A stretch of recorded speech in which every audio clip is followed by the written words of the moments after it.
in to bring progress and development to our great nation. Reflecting on the accomplishment of these 6 years, let me tell you that I am proud of what we've achieved. We have built roads, supported free wires and free tuition at high schools and public universities, and adhering to the rule of law. May God bless you all, and may God continue to bless the Republic of Liberia. Those who hold the speech, inaugurations, everybody happy. We are rejoicing over the defeat of the old regime. We are rejoicing about our effort to bring a new regime. Then we'll say now with happiness. We go write paper for that 79-year-old man. He's talking to me. Then you go there. I will tell you that nation. I will tell US. I will bring 1.4 years. Because you think 1.4 years, Johnson. I will tell the woman of bringing. When you come to play.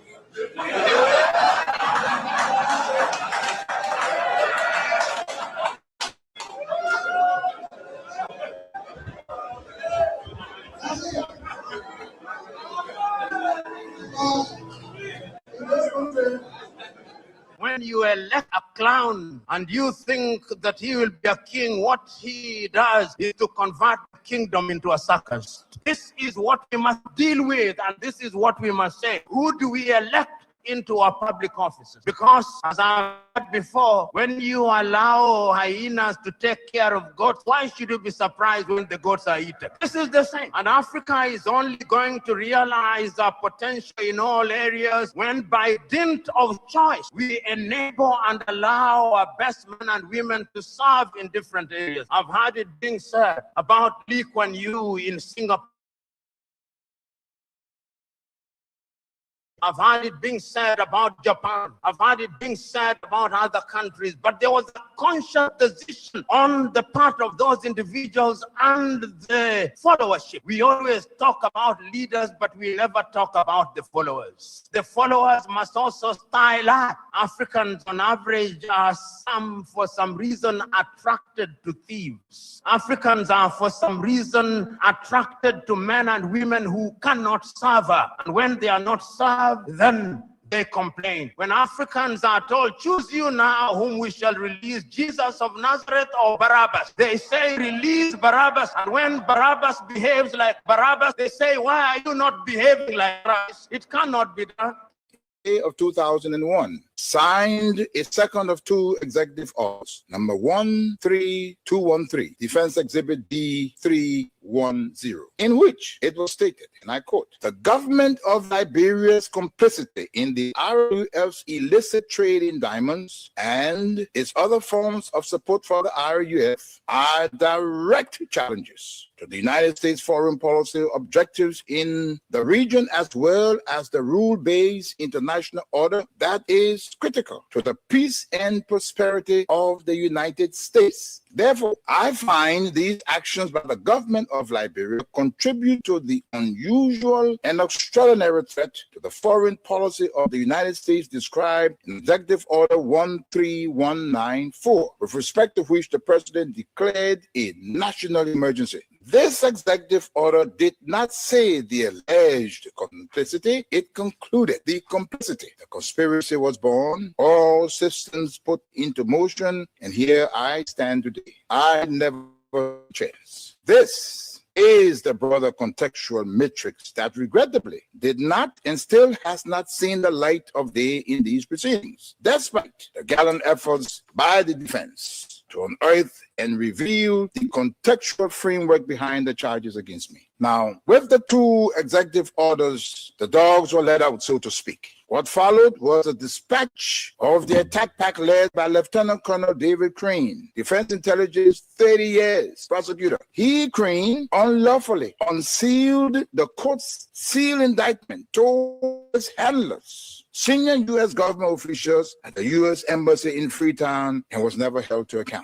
The rest of the operational team are Colonel Brendan Hollis, Defense Intelligence, CIA, U.S. Air Force, Senior Trial Counsel, and now prosecutor. James C. Johnson, U.S. Army expert, 20 years on conventional and special operations, Chief of Prosecutions for the SCSL. Alan White, 30 years, Defense Intelligence, recalled from retirement to head up investigations, Special Court of Sierra Leone. Stephen J. Rapp came on board as chief prosecutor for a short time with experience from Capitol Hill, where he served with the U.S. Senate Judiciary Committee sometime before. It came as no surprise to me that as a reward of sorts for Stephen Rapp's diligence in the execution of U.S. foreign policy objectives through these ad hoc tribunals, he was appointed U.S. Ambassador at large for war crimes issues. In support of the contextual framework of politics, on February 8, 2006, Lieutenant Colonel David Crane, prosecutor, appeared before a U.S. Congress Subcommittee on Africa, Defense Exhibit D-404, and spelled out in clear terms the decision taken in support of regime change in Liberia and what needed to happen to solidify that process. There was little mention, if any, in his testimony about Sierra Leone. And here is what he said. I posted 5 years from now, when the international community is challenged by other crises, Taylor in Calabar, under the protection of Nigeria, will make his move. We will wake up one morning and watch on CNN as Taylor rides triumphantly down the main street in Monrovia to the executive mansion, daring all of us to come and get him. Unless he is handed over to the special court for Sierra Leone, this scenario is not out of the realm of possibilities. He then asked, how do we assure Liberia's future? And he answers that. Ultimately, he says, what we do about Taylor in the next several weeks will determine the fate of Liberia and the new administration of its president, Ellen Johnson Sirleaf. Crane then sets out several plans, two of which I'll state here. He said, first, hand Charles Taylor over to the special court for Sierra Leone for a fair trial, his kind of trial. This takes him out of local and regional dynamics that is West Africa. Second, tie any financial and political support to good governance in Liberia. Time does not permit, but the exhibits are present.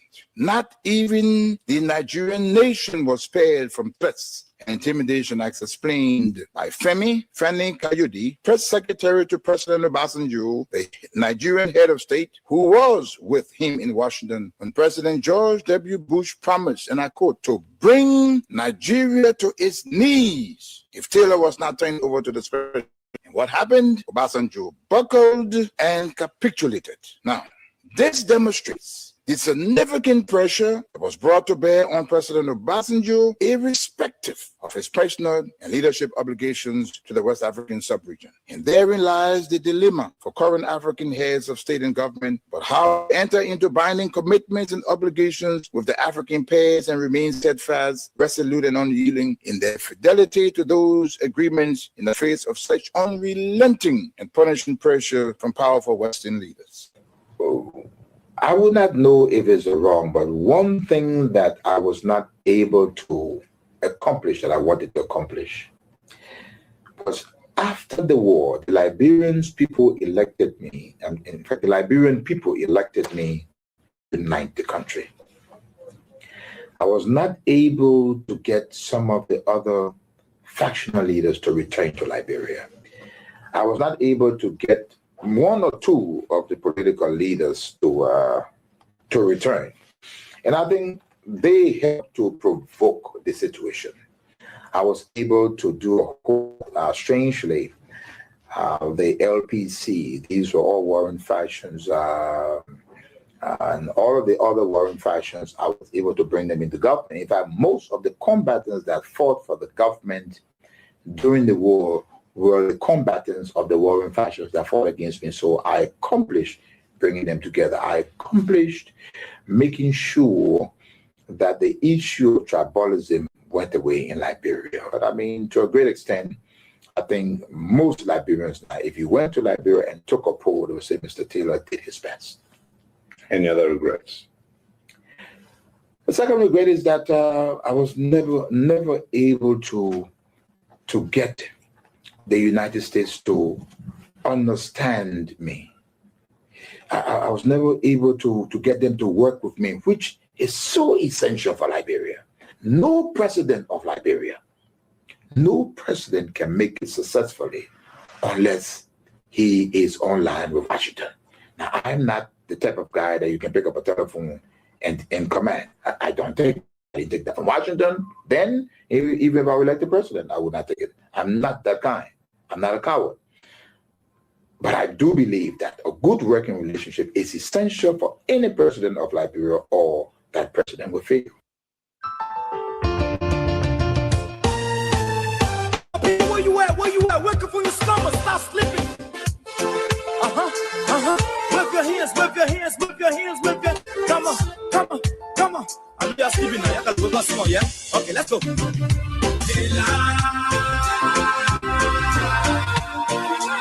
people sue us. The people laugh us. The government betray us. So much. I said, they lie. The people fool us, so the people lie to us. The government betray us. They can lie, they can steal, they can lie. I said, we tired with their lies. We tired with their promises that let us have damages. We tired with that speech they preach in DNA unique, they deceive us. The thing we saw, it frustrates us. So why did you lie? Why did you steal? Why did you allow the citizens to be? We just tell you that why we voted you. But you fool us. And that's why we are here counting the days. They don't abuse us, so why, making the days count, sorry. Why? But the question that we ask. We are here to make the day count. Instead of counting the days.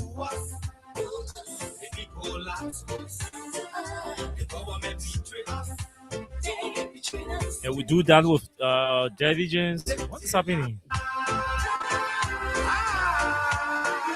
The people fool us, so the people lie to us.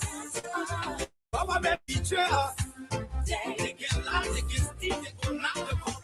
No one to trust. My people don't want to hope on nobody. My hope that I have them hope on. I'm telling you, brother. So where are the schools? Where are the roads? Where are the jobs that they said who were poor? But they're too selfish. The people tired with their rhetoric. People tired, they tired. You see the reason why we ask why the government betray. They have enough for time, but yeah, them instead they delay. People suffer. No war, but people crying for hunger. Look at. Your vision and your mission, your intention to the nation.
The people fool us.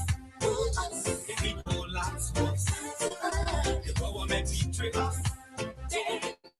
Yes, you know, it's good to have experienced people around you at the workplace. The people fool us. Thanks to the veteran. When they are Nimle. Oh yes, I was getting irritated now. I had to hear feedback in the headphone. Oh, it turns me off.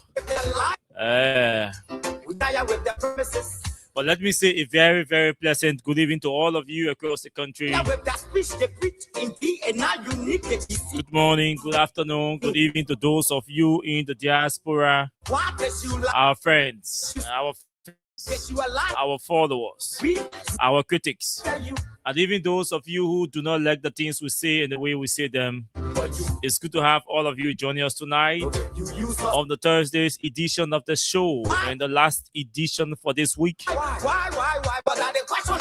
It's the 29th day of January, And we are in 2026. 2 days to go. 2 days to bid farewell to January. And welcome February, the month of love. The people who are so, the people love to us. So this whole conversation about the bread and butter issue is fast taking the war. My people don't want to. The debate in the country or across the country. Telling you, brother. So where are the schools? Where are I see people making fun or mocking at too selfish? The people tired with them. the statement made by Augustine Gaffron, finance minister. Betray. They have There is a trend that seems to be resurfacing, and you only see this crying for when the government officials lack the capacity to defend their lives and they resort into personal attacks so nothing. and insults. Why? To see the Minister of Information Why? But are the question that we are? at that level, sitting on a public platform and insulting his fellow colleagues only because they engage in using words. This is sheer laziness. It has got our attention, and we have to have a conversation around that. Pierre was the one who initiated insults in the public whenever he's responding to people who criticize or responding to critics. He is at it again. And for us, we'll play it before we respond to him or them. I said we tired with their lies. We tired with their promises that let us So what does Joe Barker think about the bread and butter issue of our country get rich. compared to what Gaffron thinks or considers the bread and butter issue of our country? Frustrate us. Play two separate recordings back to back. They should steal. Why they should allow their citizens to be? The rescue guys seem to be confused over their own agenda. It comes to what they meant by top priorities. Why? They want 1 minute, Barker is telling us that agriculture is top priority of the arrest agenda. Another moment, Gaffron is telling us that road is top priority of the arrest agenda, leaving the people confused as to which one is the top priority of the arrest agenda. But we'll find all of that out just after this short break from our sponsor, Cramp Stop area. We will find everything or unpack everything. But we've packed them already, and then we'll unpack them this break.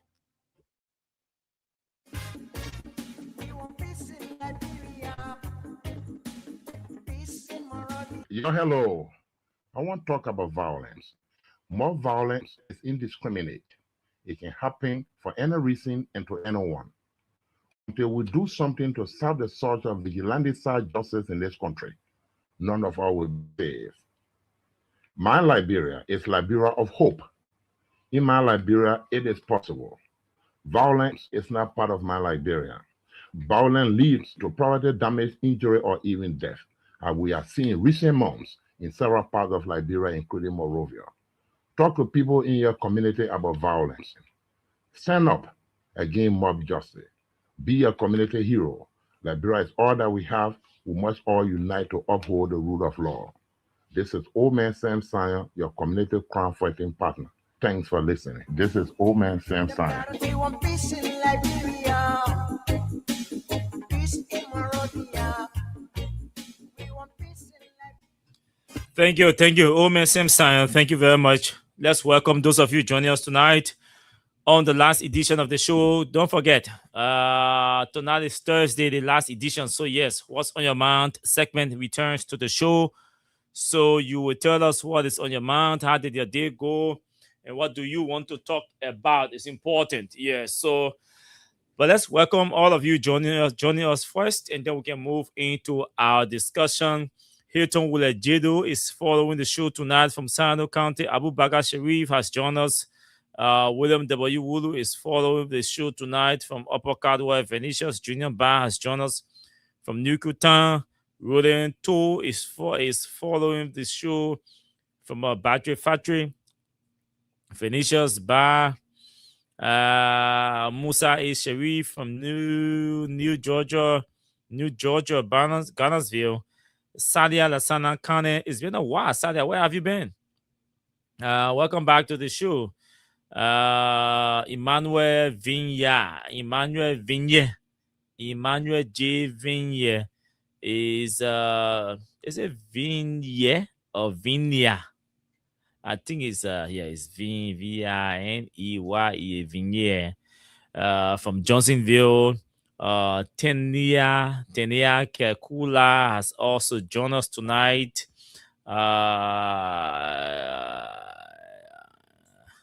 Yeah. Tenia begging you, yeah. Tell them to sit. Tell them to sit. Papi Keita is following from Dupont Road. Abel Hine has joined us as well. Melu Fofana is following the show from 20th Street. City Gigs from Sasta in Grand Crew County. Junior Sequoia has joined us from New Community in Dixville. Samuel Kofi Woods Jr. We are 2029 show. He says, Mohammed Masakwe. How are you doing, brother? I'm following you from Freeport D14. I'm fine, Mohammed. Thanks for asking. Stephen Fowler Jr. Good evening, great man. I'm watching you from Garnersville Chicken Soup Factory. Saturday Zonwe Wunduwule is joining us tonight from Atlanta, Georgia. Sadia Kane, he says he's following from Vonjaman City in Lofa County, Henry To. Good evening, my Freedom FM family. I'm following you up from our residence in Cadwell. Thanks for the information to our country, Liberia. Ambassador Joel Ina Cooper II. I'm following from a Banzo Estate resident, Augustine T. Musa. He said, good one. Fazari Pikin Sherton. I'm watching live from my residence in Barnesville, Quebec. Yassa Sharif is watching. Stanley Sharif. I'm watching from Broadville City. Thanks for the update. Stanley Sharif. JMB Liberia is going down the drain. Okay. Stephen Fowler Jr. says, good evening, good man. I'm watching you from Gainesville Chicken Soup Factory. Andrew D. Williams. I'm watching from Pipeline Road. Inform Liberia today is watching from Canada. Stanley Sharif. Is coming back. Anna Taylor. Hi, Austin. I'm watching from Michigan. That's in the U.S. Decoti Do. I'm watching from you. I'm watching you from Newcutan, Colonial West. I think it meant Cornell West. Yeah, Cornell West. Mawata Belete. Good evening, Austin. K. Mohammed Masale. Good evening, Freedom FM. I'm watching from the Capital Bypass. Okay, welcome all of you. Okay.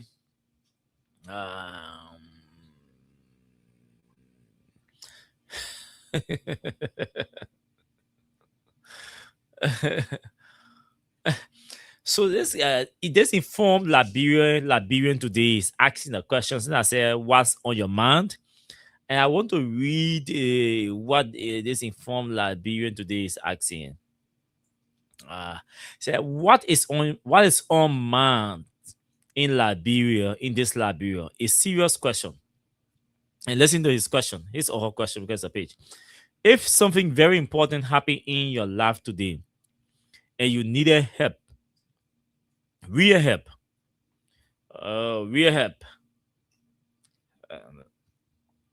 who could you people commenting?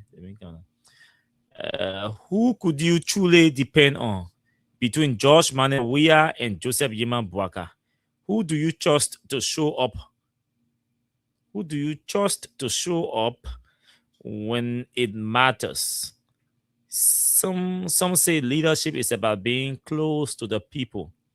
Others say it's about discipline, experience, and strong institutions. This is not about party loyalty. It's about trust, responsibility, and leadership. Then you say, Oh, they may answer your own question. Okay. Lucky Fisu Howard, I'm following you from Cotton Tree in Lower Magibi County. Thank you for the great job. Mohammed Watson says, journalist Mohammed Fofi Watson Connor, I'm following from Greenville City, San Luis County. Welcome, good friend. Amra Jala Kamara, I'm following live from Brussels. Robert Thomas says, great man. Welcome all of you to the show tonight. It's good to have all of you joining. Last night, the show was interesting, but I left the show with heavy heart because of Madrid's defeat. But again, Jesse was there to console me, So Senator Edwin Melvin Snow has written a communication to his colleagues, which we have here over the 70,000 jobs. Over the 70,000 jobs. Also, Senator McGill has questioned the source of funding for the justice complex that is being talked about by Unity Party folks. And we're going to read some of these pieces on the show tonight. The legislature, both houses have already passed the Mineral Development Agreement of ArcelorMittal. Something we're going to talk about as well tonight on the show. What's in the agreement for the people? It's important you get to know, or you get reminded about what Mittal is offering the people and all of that. And then yes, we want to have a conversation about this bread and butter issue. But tonight I want to ask on the what's on your mind portion. I want to ask you Liberians specific question about this bread and butter issue. Joe Barker and the Unity Party promised you bread and butter issue. They said they were going to solve the bread and butter problems or the bread and butter issues confronting our country or confronting your lives. Now the question is, what do you want? Are the bread and butter issues being solved by the country? Sincerely, do you believe that Joe Barker is solving the bread and butter issues? What do you consider, firstly, what do you consider the bread and butter issues? And then the next question is, are you pleased to say that Joe Barker is solving the bread and butter issue? These two questions will form our conversation on the What's on Your Mind segment of the show tonight, on the last edition of the show.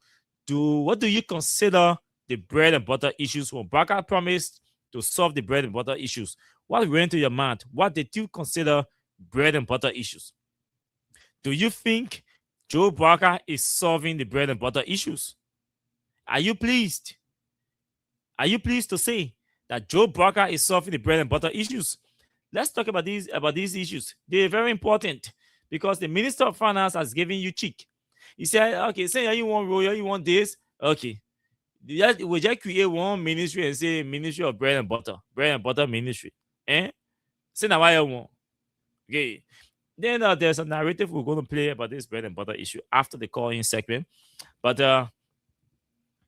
this is what the Minister McGill has said. And this is what Senator Edwin Snow has written to the plenary of the House of Representatives. Mr. McGill says, today we witnessed the groundbreaking of the Ministry of Justice complex by the President. While we welcome the important initiative, we are, however, concerned about the following. 1, who is funding the project? 2, if it is funded by the government, when was the USD 20 million approved, and has a contractor been approved? Where is the design? Or is the groundbreaking being conducted before the approval of the building budget and design? Is the project being implemented with 100% grant or donor funding that does not require legislative approval? He says, my concern is derived from two controversial projects: the procurement of the 285 yellow machines, Buluwala, and the USD 10 million FOIA project. Therefore, he says, on Tuesday, February 3rd, 2026, I will place a letter on the floor demanding the appearance of the Minister of Justice before the Senate to provide a detailed explanation of this project. Transparency and accountability must not be compromised. Now, the only thing I like to add to Minister McGill's decision to invite sector heads is that yes, the project, the intention to seek clarity and details about the project, especially funding, is important, is key. And all of us must support this initiative because, mind you, in the budget, the government of Liberia is saying today the government announced that the project will cost $20 million US dollars. But if you read the budget under the DI initiative, you will realize that the government is allotting a little over or close to $1 million for the project in a period of 3 years: 2026, 2027, and 2028. And within 3 years, it means the project, if the government is going to allot and is going to allocate and allot these monies within the period of 3 years, it means the government is going to spend less than $1 million within a period of 3 years. That's what the government says. That's a budget plan. So let me get this. Let me get this correct. Let me put this out. So, I did a screenshot of this thing from the budget line. Where is it? Okay, I'll try to find that quickly and put that. So the government wants to spend within 3 years. That's their own budget plan. So we have to understand that, because that's their intention. Their intention is to spend these monies within the period of 3 years on the project. And so we have to pull that out and be exact with the amount. Okay. HARDTA. Okay, hard talk. Okay, let me check my hard talk folder. Okay, so yeah, so this is it. So if you read under the PSRP project, we're talking on of the budget now. You see project name and everything, blah blah blah, fiscal year 2024, 25, 26, 27, 28, all of that. So the government is saying that under the PSRP project, you see PSRP land, sorry. You see the different projects that the government intends to fund. In fact, it is captioned Government of Liberia funded projects. Government of Liberia funded projects. Now, let me zoom it. Under the Government of Liberia's funded project, you see here the renovation, and all the projects are coded. Okay, so you see the renovation and rehabilitation. You see renovation and rehabilitation. You see construction of justice complex. You see construction of modern prison facilities in Chisholm-Bragg. Renovation and rehabilitation of prisons. Renovation of LMB barracks. Expansion and modernization of immigration services. Expansion and modernization of decentralization of the LDEA services. Expansion, modernization, and decentralization of LMPTA, K-Power Electricity Project, Kush Must Go Project, Revenue Enhancement Project, Rabat International Airport Upgrade, Regional Hub Support. Okay, these are all the projects that the government intends to sponsor for the period 2026 moving forward. Now, let's go to the construction of the Justice Complex. On a fiscal year 2025, We see $200,000 there. We passed that year, so we're talking 2026. Even though there was a proposed 2025 $200,000, but that money was not utilized, or it was not actualized being used, because you see the outturn here, you realize that it's 0,000. So I mean they didn't spend that money. So for fiscal year 2026, the government is saying they intend to spend $350,000 on the budget in 2026. That's what the government is saying. They intend to spend $350,000 for the period 2026. Let me zoom this good and bring it to you so you see it. So you see 2026. You see $350,000. So when you see the $350,000, the first you see $320,000 up. Right under the $320,000 for those of you watching, you see $350,000. That's somewhere around here. That's somewhere around here. See, $350,000. That's for 2026. So if you scroll, you see 200,000, and then you see keep sure you see 200,000 moving. So let me get them. So $350,000 2026. That's what the government says she wants to spend or she intends to spend. And then if you scroll to fiscal year 2027, the government says she will spend $160,000, $160,914. That's for fiscal year 2027. These are all projections, I must indicate, because this budget for fiscal year 2027 and 2028 have not yet been passed. So for 2027 and 2028, they are projections. For 2026, the approved amount is $350,000. So the government is projecting $160,914 to be spent in addition to the $350,000 on the justice project in 2027. And then they intend to spend $127,609 in 2028. These two figures, FY 2027, FY 28, these are all projected figures. The figures could increase next year, depending on our domestic revenue performance, and the amount could also reduce depending on our domestic. So I heard some people saying, talking to you, I heard people talking. Anyway, that one I'm aware to do that. Pia on the way to do. So Pia and Gavana on the way to do. So I'm going there.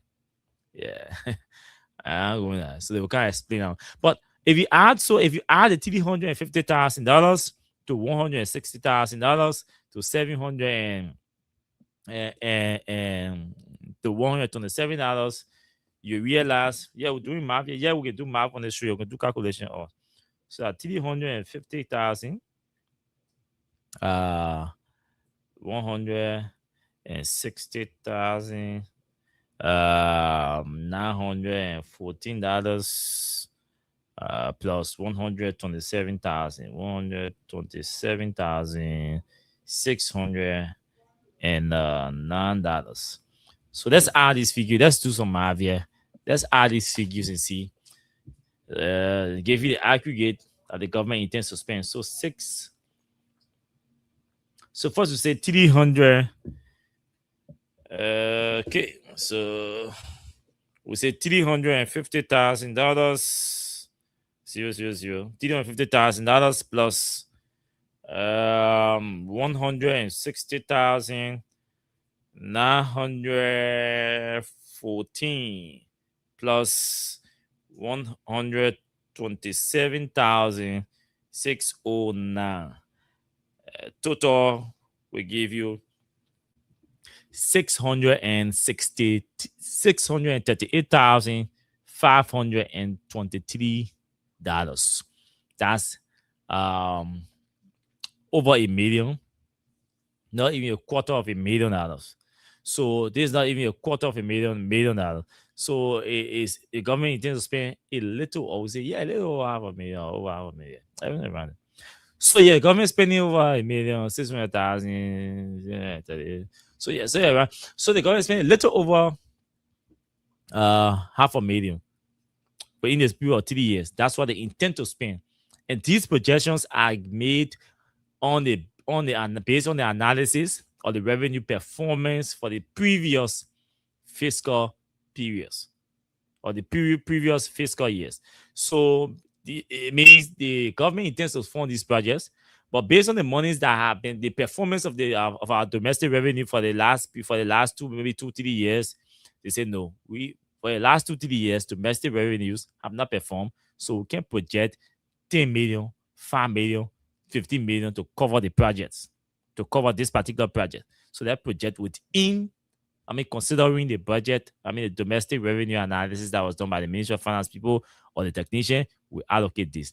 Now, when the government, one of the key messages that you need to carry tonight is, what the reason why the government is proposing a little over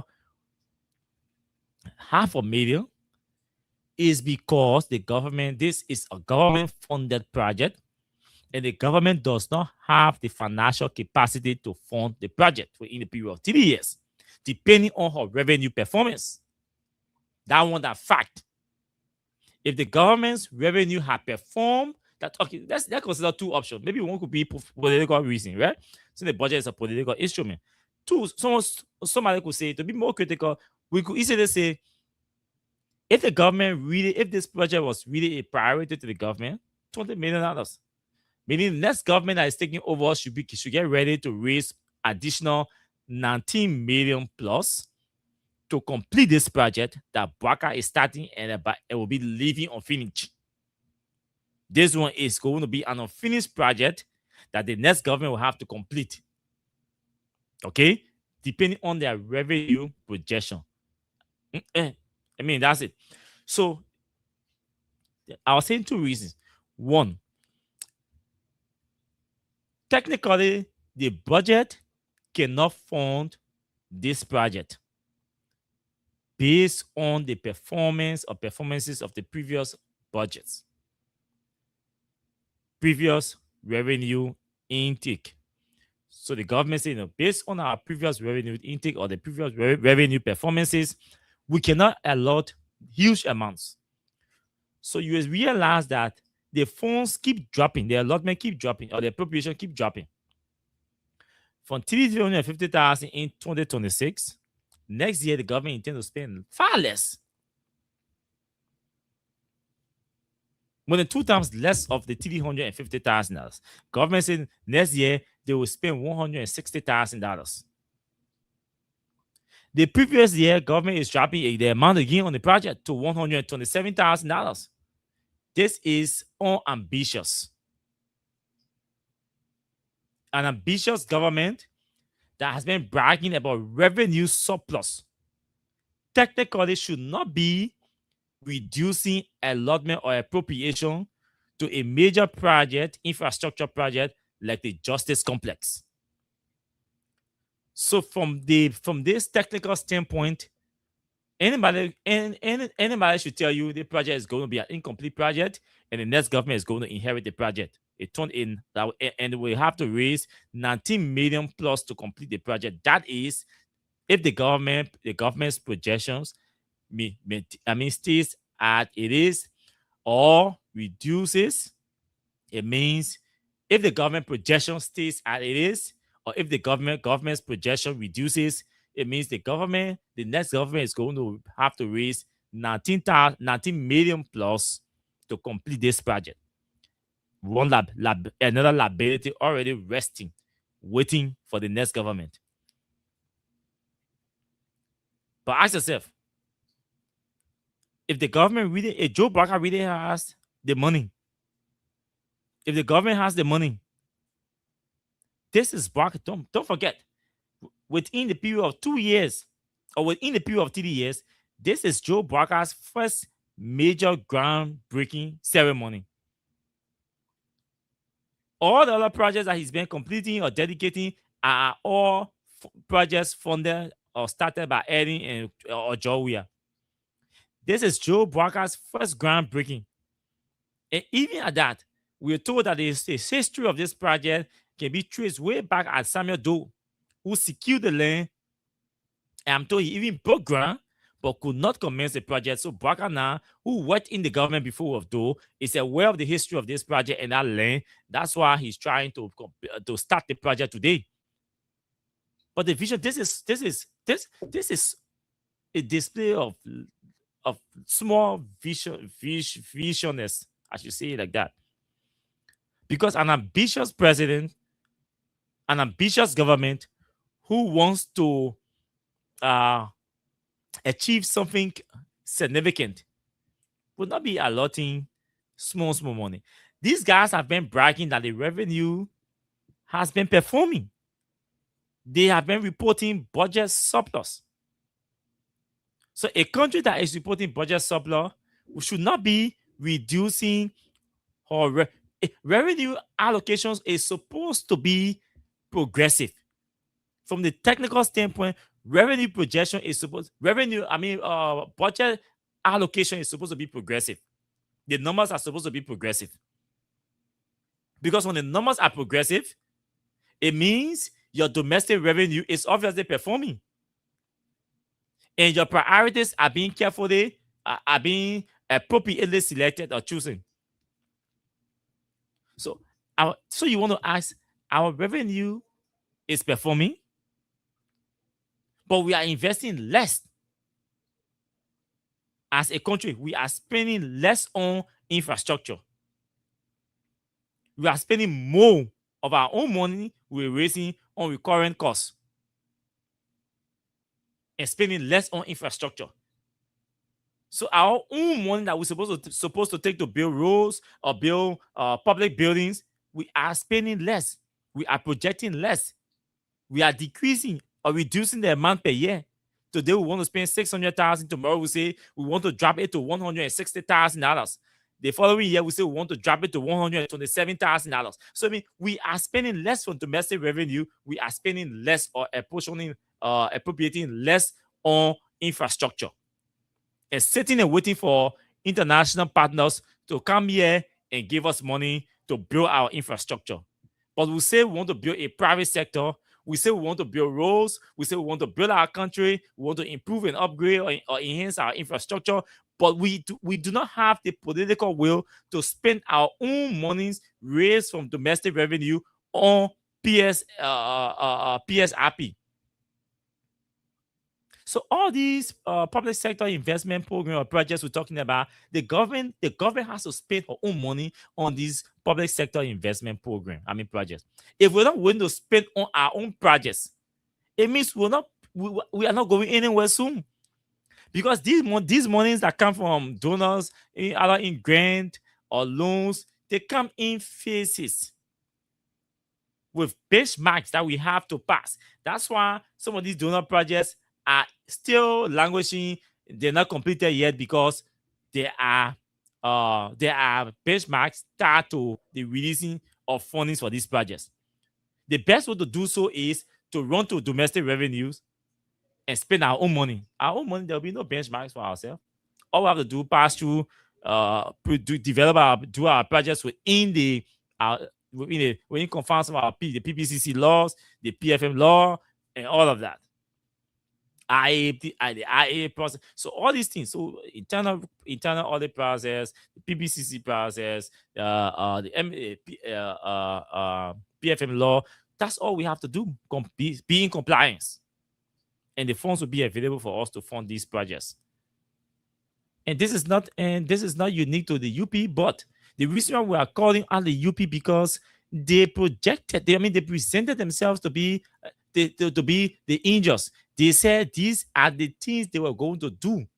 They said Joe Barker promised to raise domestic revenues and divert domestic revenue from reduce recurring costs and divert them to PSRP.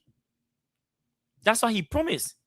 He said all these places in government, the places to government too far, government too big, all our money we're raising, we're spending them on recurring costs and all of that to buy gasoline, scratch car, vehicle, and maintain the vehicles and all of that, pin offices, buy chairs and furniture, all these kinds of things. We have to reduce this amount, and then divert the money we save from recurring expenses to PSRP. 2024, Braga has increased the wage. 2025, the wage increase according to CSA again. 2026, the wage is going to increase again because the government is employing more people, so the wage is going to increase. Obviously, recurring expenses are also going to increase, and there will be less for PSRP to invest in PSRP. You don't build your infrastructure like that on such a budget arrangement. So we're far from what Braga promised us, and we have to say that we are very far from what Braga promised us. If we are spending less than 2% of our budget on PSRP, and we're spending over 60% of our budget on recurring costs or recurring expenses, then what are we investing in? What are we spending our domestic revenue on? Nothing. The monies are going in the pockets of politicians and public officials. Because we pay their salaries, buy their vehicles, maintain their offices. We buy generators, fuel the generators, maintain the generators. I mean, just everything. Electricity. We give them gasoline coupons. We give them scratch cards. We give them stationery. We give them just everything they need in their offices. We give them everything. At the end of the day, there is nothing left for PSRP. So what we invest in the public sector will obviously be less, and what we invest in human pockets, in the politicians' pockets, will be far more. What do we invest in agriculture? Nothing. Even this justice project, they say, oh, why is it 20 million? Then you invest in 60,000, 600,000, 160,000 the next year, 127,000 the following years. Because the government is increasing her wage. She has to fund them, the wage bills. She has to fund it. Yes, the government will shut down. If you cannot buy stationery to run the offices, there will be no excuse why there's no stationery. If you cannot buy electronics or accessories to run the office, y'all go print your job data again. It will get stuck in the printer because the printer will be spoiled. I mean, the printer will spoil, or the printing current will go. The other sheet will get stuck in the printer. So you need to have these things functional. You need to have the offices functional. You need to have the vehicles running for these officials to move around, everything to go to work. You need to pay them and pay them on time. So recurring expenses will always be a priority for Joe Braga and his government, and not PSRP, not agriculture, not electricity, not health, not education. If you send 200 million to the education sector, 150 million of that money going into recurring expenses. What is left to even equip the schools? Nothing. So we just sit down here, government allotted 270 million to the education sector. Then everybody starts celebrating. Then we want to ask, so Gafan, you're talking about building roads that which we're going to go to? Look, anyway, let me hold on small. Because I'm beginning highly disappointed in Gafan's IQ. The kind of narrative, the kind of argument he's pushing out there, they are not sound. They don't present sound economic reasoning for even an elementary student. On a serious note, but we'll get to him. We'll play his recording. You hear him on the bread and butter issue and an analogy he drew to represent bread and butter issue. So this is it with this project, and I agree with Minister Maggie. The only suggestion I will make to him tonight publicly, and I'm going to text him also after the show, is I don't think the Ministry of Justice should be the main entity, or the minister should be the main person, the key person coming. The minister did not preside over the design of the project, the costing of the project, procurement processes. No, the minister will have little to do with that. Because yes, it is the justice complex, but when it comes to funding or approving funding for government projects, Obviously, it has to do with the Ministry of Finance. So you should be inviting GAFAN to come and tell you why they're allotting less amount to a $20 million project. If the government is not ready for the project, don't break ground, don't spend money on the project and leave it unfinished for the next government. Leaving a $19 million liability on the government on the next government does not make any sense. That's not a sound economic decision. That's a waste. You have a $20 million project that you want to complete within a period of 3 years. And out of $20 million, you're spending $500,000 on the project. Just $500,000 out of $20 million, you're spending half within 3 years. Divert that money to another place, to somewhere else. Divert the money to somewhere else. Because it wouldn't make sense. Divide the money by 3. Then let's continue renting the Ministry of Justice, the Ministry of Justice, and other places. But $20 million within 3 years, the government is telling me she cannot raise that money to build it, to complete the justice complex, and she is going to spend $600,000+ on the project, less than $1 million on the project, and leaving $19 million+ as a deficit or as a liability to the next government. That does not make sense. That's not a sound economic decision. From the public financial management standpoint, that's waste, because it's not going to yield any result. The intention of spending the money, spending government money, is to get results. 1, you not complete the project. 2, that money cannot even cover the foundation for the project. $600,000 cannot even complete the foundation for that project. If we even include landscaping, all the kind of stuff, contractual, funding, everything, you are only allotting $600,000 now. It cannot even complete foundation, because you have to pay the contractors. You have to pay the contractor, and obviously the contractor money to pay them will be more than $600,000. So what do you spend on foundation?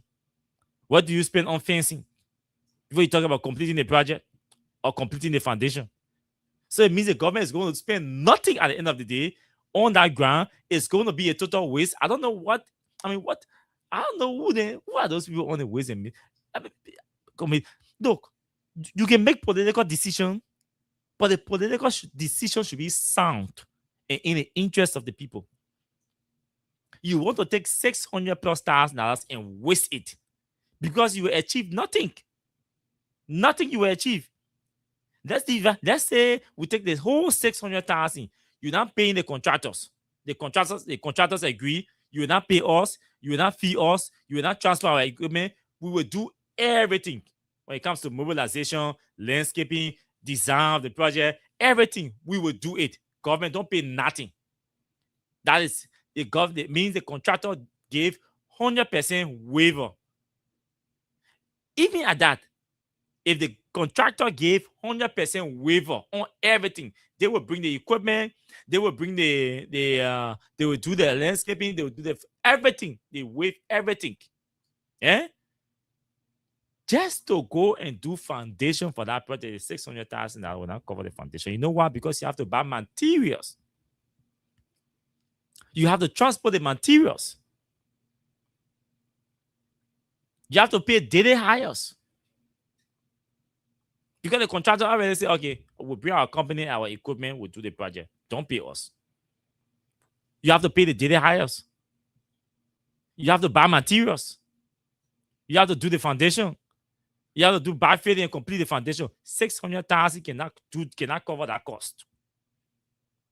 At the end of the day, within the period of 3 years, that's going to be a waste. A complete waste. You will not achieve anything.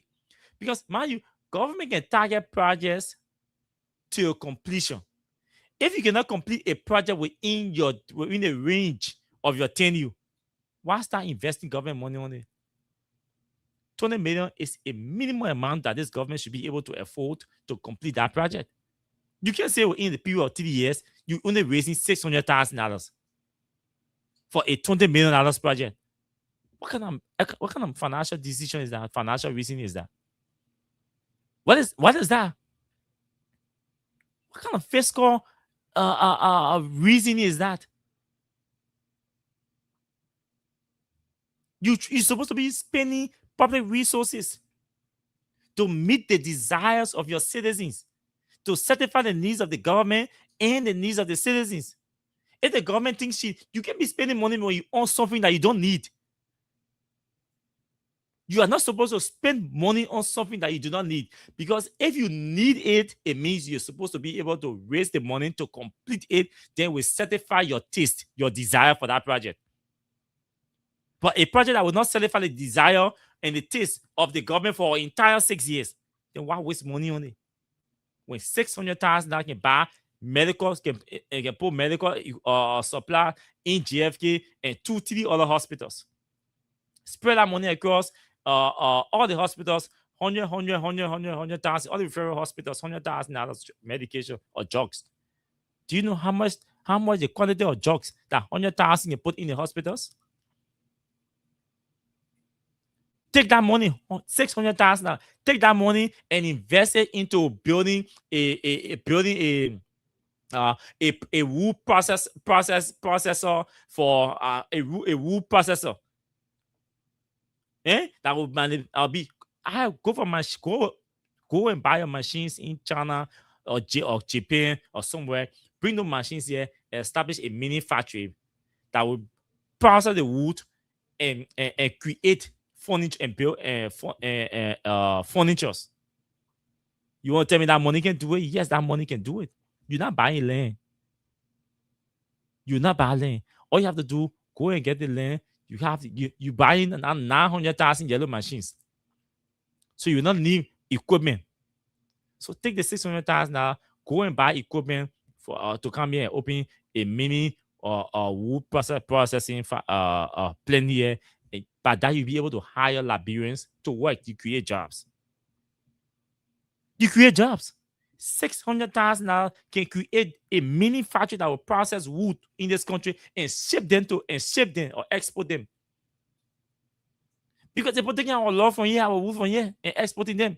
Why can't we take money, $1 million or $600,000, buy the equipment, the machines, and bring the machines here, open a mini factory that can employ over 200, 300, or 500 persons, to process the wood right here, refine them right here, produce furniture here, and ship some of the woods refine to Europe and places and other places in Africa and Asia. And you make a lot of money. Just all of $600,000. Just all of $600,000. Then taking that money and putting it in a project that will not even go 0.1%. That's how people are supposed to make financial decisions. Responsible governments. That's how they are supposed to make decisions.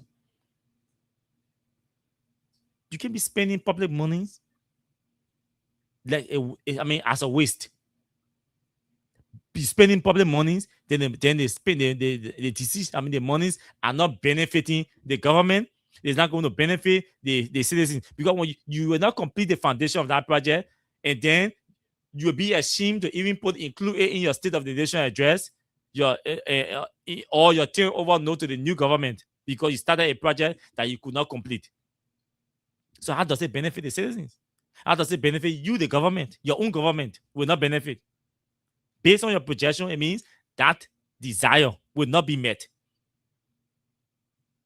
That desire to build a ministerial, a justice hub or a justice complex will not be met within 3 years according to your projection.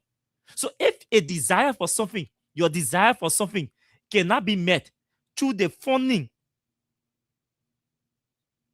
of through your own money, using your own money to fund a project, you cannot meet your desire for that project. Why go for it? Why go for it? That's a waste. Divert the money to something else. And these guys are aware. They know how these machines are so cheap and affordable. Government to factory or government to government, state to state arrangement or government to factory. They made Vice President left from here and went China to negotiate for yellow machine. See how the cost dropped. So imagine you take $600,000+, go to China or Japan or somewhere in Western Europe and ask for these wood processor machine, the different designs and everything, any kind of design you want in furniture making. They got them for affordable prices. Buy those machines and bring them here. You have people here that can operate those machines. You don't need to bring anybody here to train them. You have people here that can operate those machines.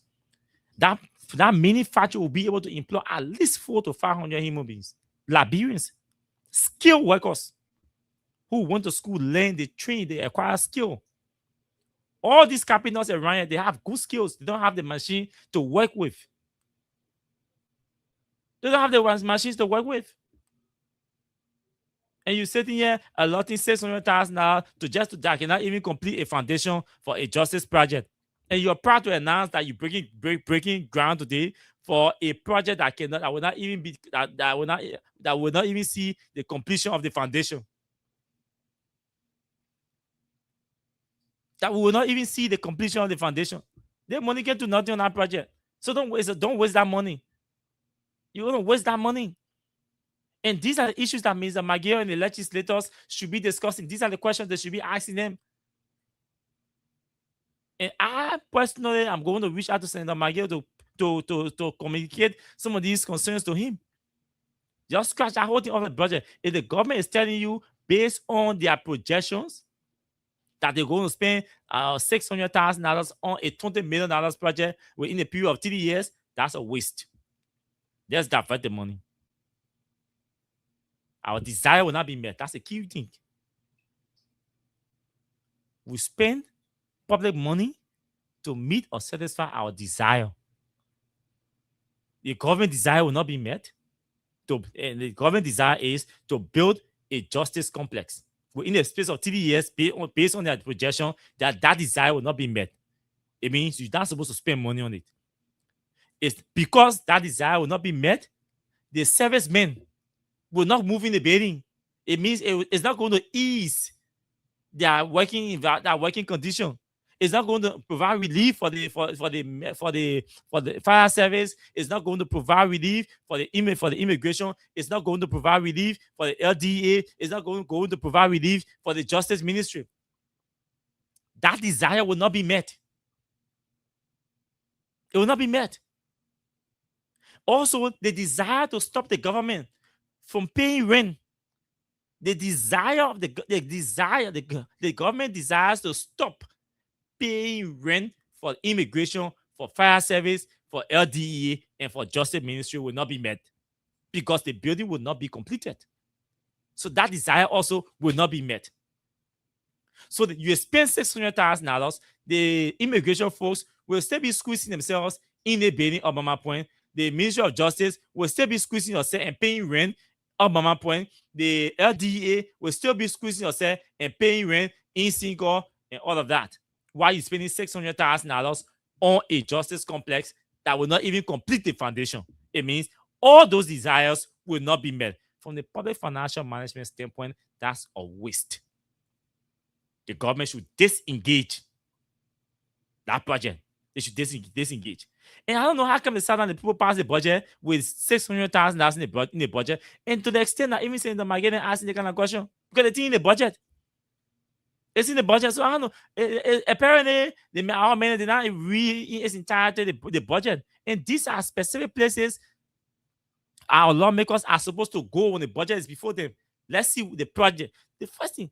What are the government-funded projects? Or what are going to be the government-funded projects? You go on PSRP. You will see it there. You will see it there. You go on PSRP, you will see all the projects that the government intends to fund or say.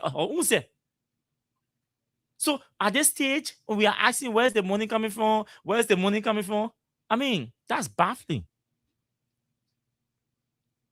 But again, it's late for 2026.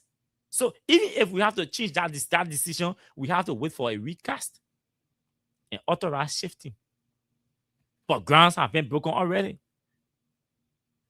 You even take the whole 600K, that waste. Complete waste.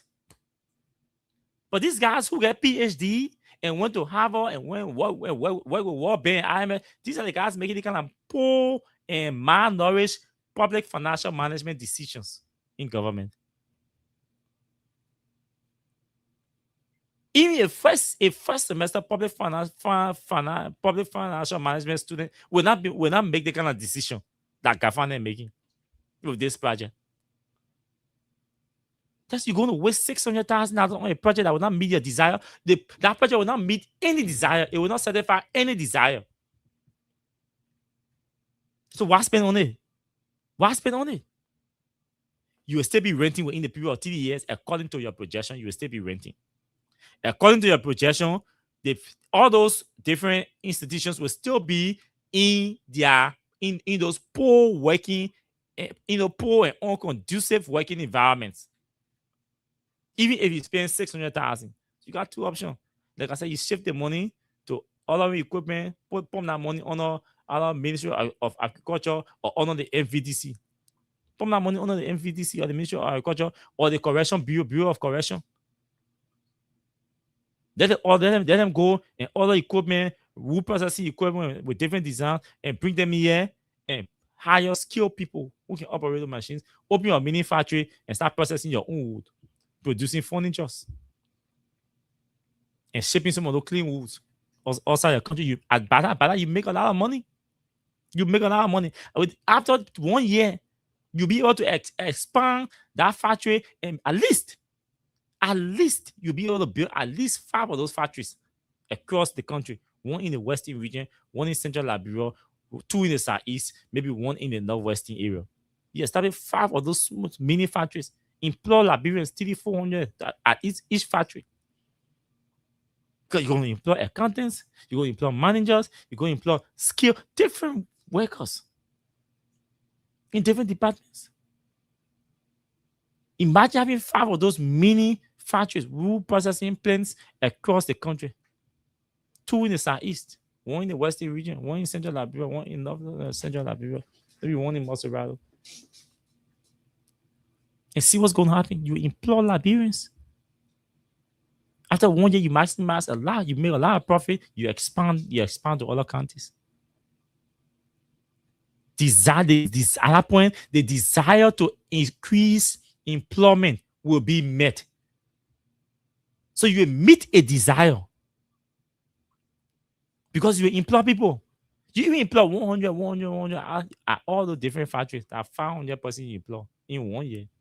If you establish one. You even employ 100 person at the first factory. A desire will be met. You will have increased or added the number to your 70,000.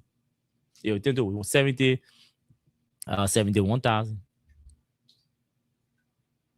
And you're sitting here joking and wasting money around and talking about you building justice. I'm disappointed. When I heard the news first, I was excited. But now I'm disappointed looking at the budget and what is allotted and being projected for the next 2 years. What is allotted appropriated to 2026, and what is being projected for FY28, FY27, FY28. I'm disappointed. It means 29. It means you got 27, 28 projection. 29, there will be nothing. You be going to election. Who are those making these kinds of fiscal decisions? How to spend government money, and you waste that money, you achieve nothing. You come back to justify or intellectualize your sluggish decision. We can run the country like this. We can spend public monies in a kind of reckless and careless manner.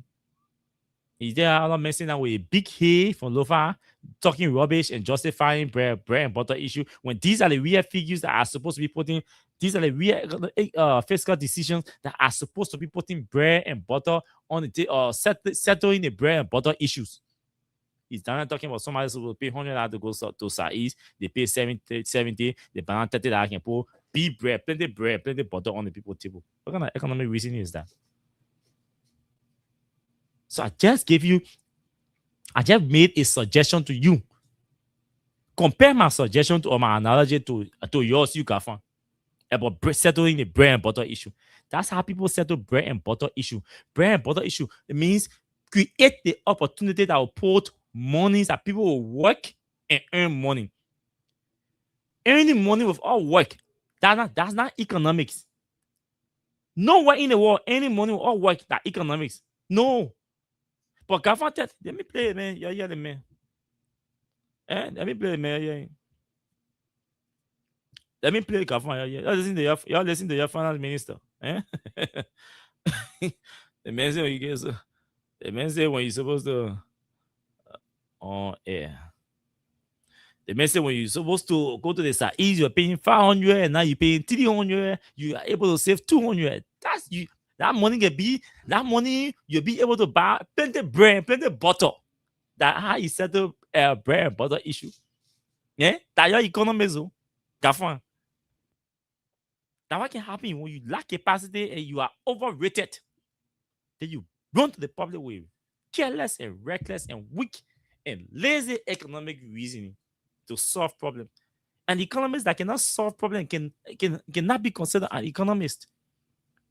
Economists are problem solvers. They are analysts. They are supposed to analyze and solve problems. You know what I mean? Y'all listen to him. I need to respect the man, but they can't continue not start talking now. They're getting serious. So Mita Steve, let's say congratulations to you, Acid Mita. Your 10 mineral agreement, mineral development agreement has been passed by the Senate. Pretty soon the government is supposed to get $200 million. That is if the president signs that into law. Mita will be releasing $200 million to the government, $5 million to the TD affected counties. That's Nimba, that's Bonk, and that's Grand Bassa. Liberia Water and Sewer Corporation will get $100,000 annually for the water that Mita will be using. And all of that. The Liberia Tourism, the Liberia National Tourism Authority will get money to pay to run their office and all of that. Scholarships will be available. So there are many things that are going to happen. Yeah, wait, I will play the Kavanti. Let me conclude with this. Let me conclude with this Mita thing. So I can say to you that we have a better agreement as I've been suggesting to all of us. Let's not fight Mita. You can see a company, the company is responsible. Does not mean the company is doing what they are supposed to do. But when the company is willing to sit on the table and negotiate, when the company is willing to sit on the table to talk to you, which do you prefer? B Martin told you no. Yeah, B Martin. They told you no, they cannot sit down to talk. If you don't want to extend their agreement, no problem. When that time reaches, they will leave. They will pull out. B Martin threatened to pull out of the country. That's how the government was quick to secretly ratify or extend that MDA. Yes, B Martin, they threatened to pull out. So okay, so we get 5 more years. After the 5 years, we'll pull out. B Martin has money, I will go. They don't even pay the amount of taxes they're supposed to be paying in royalty. Instead of increasing their royalty, we reduce that royalty from 4.5% to 3.2% royalty. We reduce it. Mita, we are increasing it. Even the money license fee that Mita is supposed to be paying, this increase it to over $500,000. The only mineral company, the only MDA in the country that will be paying that amount for license fee will be Mita. When the whole country say no, that $150,000 you're supposed to pay, or that $250,000 you're supposed to pay, Mita say we'll pay $500,000 annually to renew our license. B Money say we will not pay rack. We will not pay rack.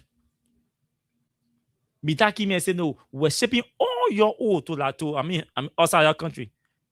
You didn't even have a space to understand how the quantity after processing, the quantity that is there before valuing it. Because we want to be transparent, we will come here and build a processor here. We're in your country. And now we'll not bring the processor in Grand Bassa.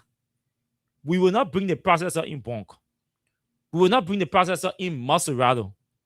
We will build a processor right in Nima where we are extracting the oils from. We will build a processor here in Nima.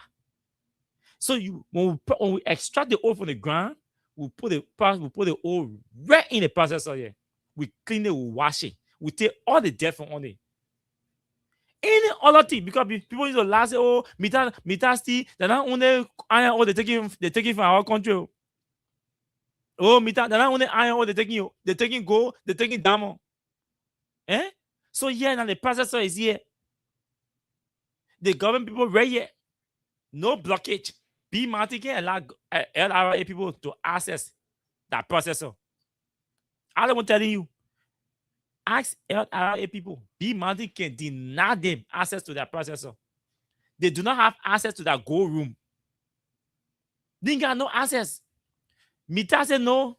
That one is different. Anytime you want to come here, you're welcome. You only need to call and say we're coming. Maybe that's all the cutter say for the company to prepare your welcome or you're coming. They say, okay, but you do not need invitation to come here. Come here anytime. Whether that Lens and Manzo, whether that LRA, anytime you want to come, whether that lawmaker, anytime you want to come here, come here. The old will man it over from here, we'll put it right here, you will see them, we'll process them right here, we'll wash them. If that true taking go from here, we'll see the go and wash it. If we're taking diamond from here, we'll see the diamond and wash it. Because we'll put the rack on the side, we'll put it that go there, true, you will see, we'll take it, we'll put it here. Diamond there, we'll take it, we'll put it here. That was the narrative. Oh, they're not only iron, they're taking gold diamond. So they say we'll build processor right here. We will man the ore and wash it right here in Nima. You will be there, you will see what thing we're taking from you. So when they wash the ore, then they put it in the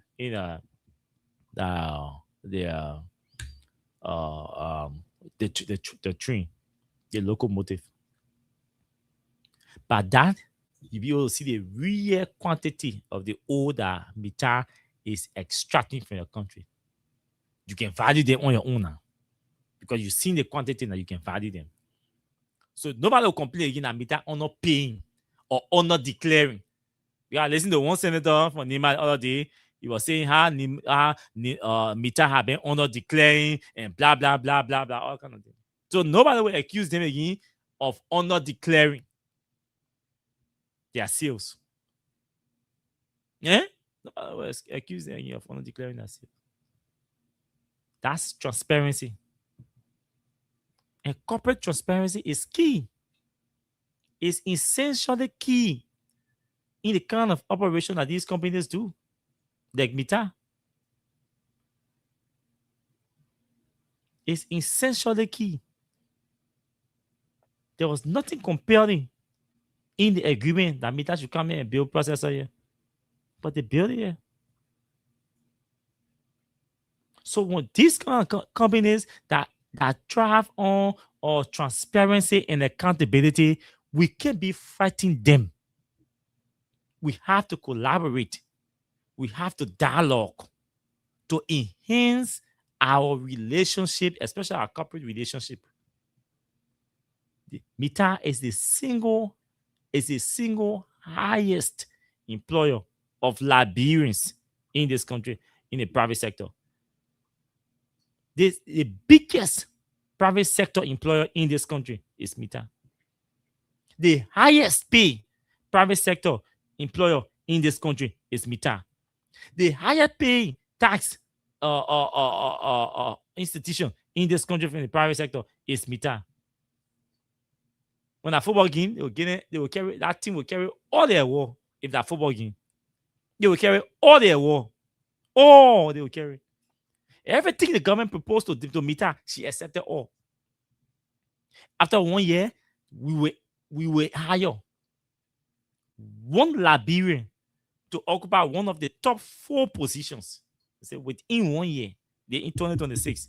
So from now to tomorrow, don't be surprised when Mita announce a Liberian as CFO or a CEO or something. You got that 4 positions: Chief Executive Officer, CEO, Chief Operating Officer, COF, Chief Financial Officer, and Chief Administrative Officer.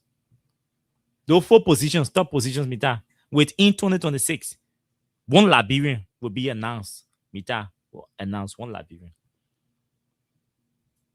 That's what we propose as a government, and they accept it.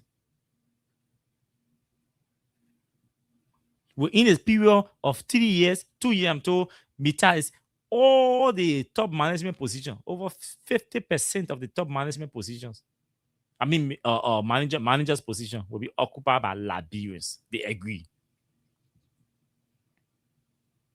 So imagine we have Fort Mita today. So when I see lawmakers fighting Mita, I'm like, what do we want as a country? When negotiation is part of corporate dealings, when dialogue is acceptable in corporate negotiations, they will say, no, we do not want to dialogue. We do not want to negotiate. We do not want to talk. We want to fight. We want to fight a company that has the highest Liberians employed in the highest Liberians in their number of Liberians in their employ. We want to fight a company that is the highest taxpayer in our country.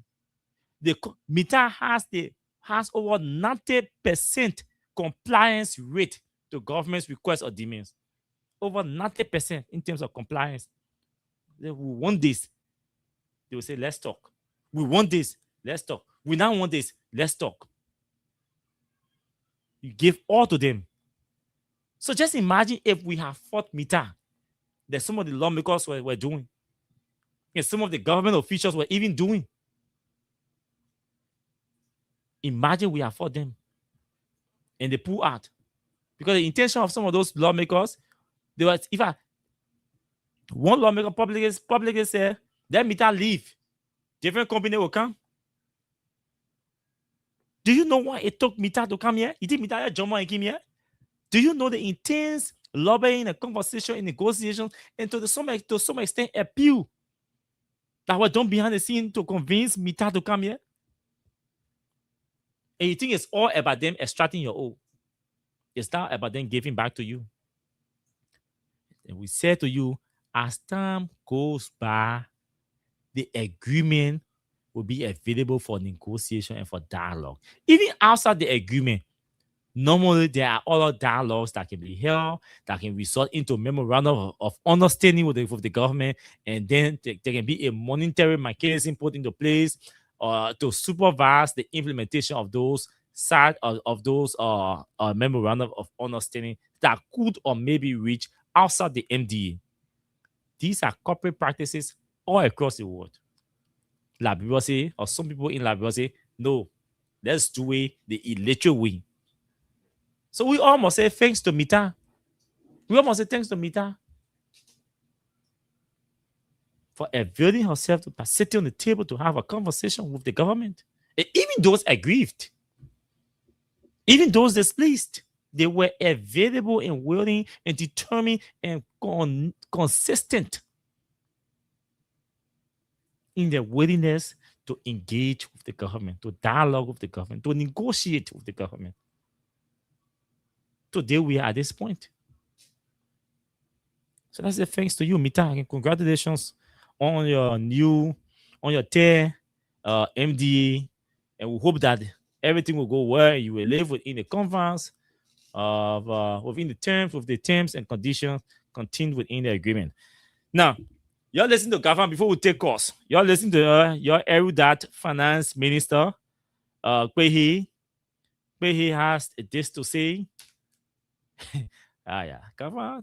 Somebody used to tell me that you don't know Gafan. Gafan is an arrogant guy, but Gafan is growing, so he's pretending. When Gafan reaches the level that he thinks he is supposed to reach in terms of professional maturity, you see, he said Gafan real experience, real behavior, arrogance will come also. And we are beginning to see it. We're beginning to see it. Listen to him. Let me play from this side. I want the short one because Tom is not our friend. Okay, this one is 3 minutes, 15 seconds. I wanted the 1 minute. Okay, let me just play the 3 minutes, 15 seconds. Okay.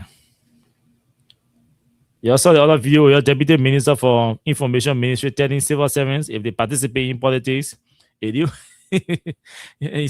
say telling civil servants, he says civil servants, to be a civil servant is not either you should choose to be a civil servant or a politician. If you want to be a politician, you should resign the job to go do politics.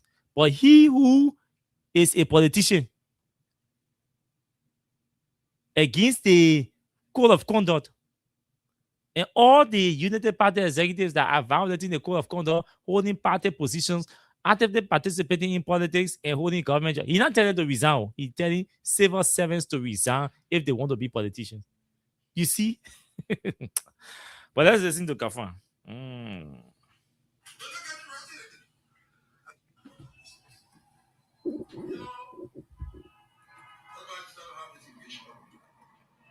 How do you address the bread and butter issue? Rural connectivity is critical to the bread and butter question. I just gave you this ABC example. ABC example. ABC example. So ABC. Think about the road you heard last year that NTA buses were moving from here to Harper, right? Listen, listen. NTA buses moving from here to Vonjima. In the rainy season. The road, part of the road from here to Harper, paved, some have paved, but it's improved as a result. People used to spend 1 week sometimes passing through Africa. Do you know the cost of travel to the southeast? Time is money. If you are a contractor working for little wages and you're traveling to your parents in Maryland and you have to take 1 week, you know the cost to you? So the money now, because you can go in a day, the money you have saved, the money now because of lower MTA buses going there, the money you have saved, you know what you want to do with it? You want to buy bread and butter. You want to buy bread, more bread and more butter. The connection between road. Wait. Let's go back. Let's go back. Let's go back, eh? Oh, these people. Let's go back. Okay, come on, talk. That road and bread and butter issue. So until we're saying that I don't want to be doing this thing. So until we buy bread, first of all, loaves of bread, and then butter, and then we establish a ministry of bread and butter. Then we're having a bread. You see how sarcastic he sounds? And he's not just sounding sarcastic, but he sounds so ignorant and stupid. And you have other fools in the room, they are laughing at the rubbish that Kafan is vomiting.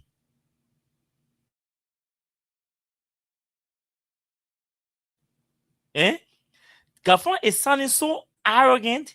He sounds so ignorant and foolish.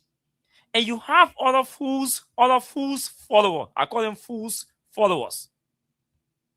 You have other fools followers. Because all the fools in government, everything they say, those are the people there who cheer. Those are the individuals who are part of the cheering squad. Everything makes sense to them because they are fools followers. So they're there laughing. They're laughing and cheering Kafan, talking rubbish. And think he's making sense. They think he's making sense. This is the level of ignorance we have in our country. That people are not making sense. People are mocking other people. People are being so foolish in their analogy or their reasoning. This is the dullest economic reasoning that when it comes to bread and butter issue, addressing the bread and butter issue of the people. And they're still laughing. Kafan is not making sense, and they are laughing. You can see that the guys have ran out of idea. Kafan, what can sense like that? Yeah, the man is struggling to put a strong economic reasoning here. The analogy is not holding water, it's flawed. It's flawed. And I'm trying to find a word to describe how flawed his reasoning is. This is a flawed economic reasoning, Kafan. Now I'll tell you why they will take cost. But let's play this again. We're talking about bread and butter issue and you're making fun. You Finance Minister. The bread goes. We're not getting ready again. You know, that's why I just never have this engagement. How do you address the bread and butter issue? Rural connectivity is critical to the bread and butter question. I agreed.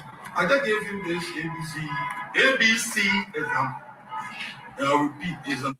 I agree that road is critical or plays a critical role in addressing the bread and butter issue. I agreed 100% that road or the development or construction of roads plays a critical role or has a critical role to play in addressing the bread and butter issue. But this is the way he fell short. The reasoning did not hold water. He dislocated it and threw it in the Dew River and took the Dew River and pulled the river into his brain. So that Dew River reasoning, Gaffan is spewing out here now. Yeah, he's about to spew out the Dew River reasoning. Listen to him. ABC. This is an ABC example.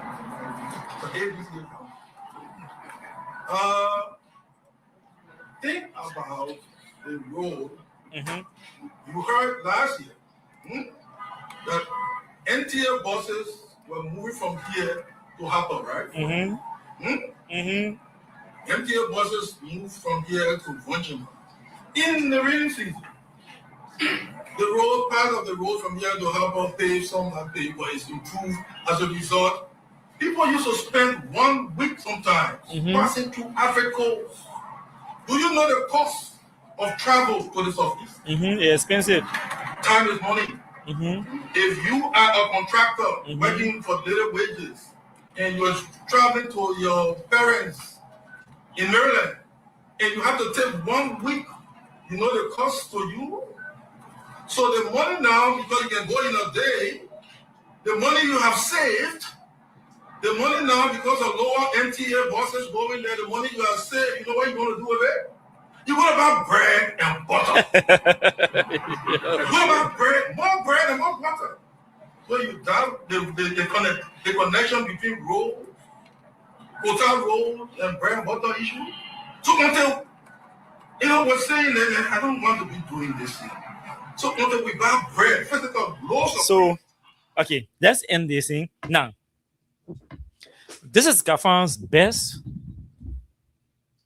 economic reasoning about addressing the bread and butter issue, or to justify that Liberia of Joe Barker is addressing the bread and butter issue.